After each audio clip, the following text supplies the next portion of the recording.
But there's an odd kind of story, and I'll keep this short because it doesn't deserve a whole lot of attention.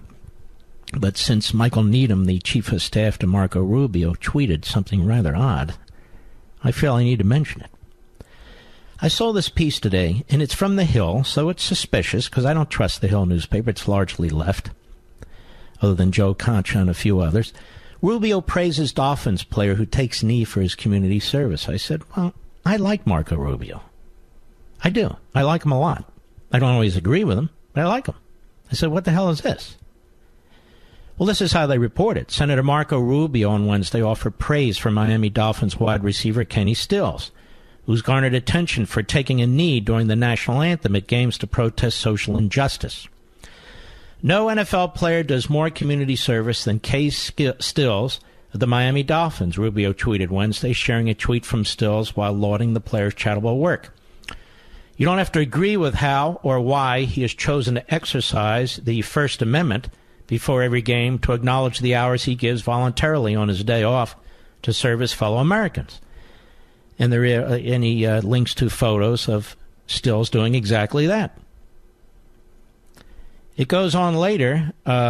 Rubio's previously defended Colin Kaepernick, who was the first NFL player to take a knee during the anthem to protest police brutality and other social issues.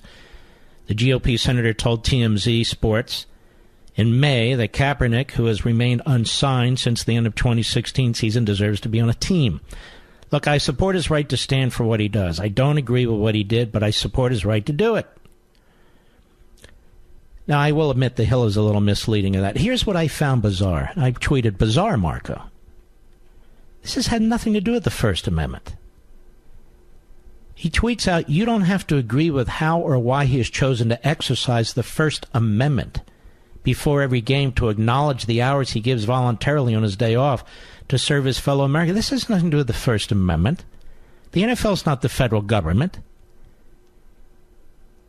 They could fire him tomorrow if they wanted to. This isn't a First Amendment violation. So, Mr. Needham, I would recommend you pull out the Constitution and reacquaint yourself with it. Because Mr. Needham tweeted out, deliberately misleading, Mark. Well, what's deliberately misleading? What's misleading at all?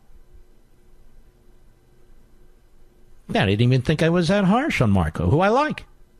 I just thought it was a bizarre tweet. This has nothing to do with the First Amendment. Zippo.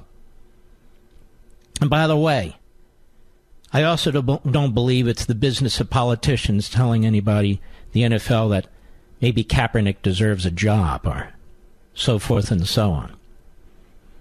I have no problem with NFL owners getting together and saying, you know, we don't want to hire this guy. Well, that's collusion. I don't care. They're trying to protect the league.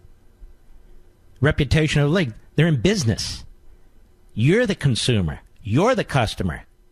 Not Kaepernick. And I would remind everybody that Kaepernick was in fact offered a contract, but he turned it down. So I just wanted to clarify that.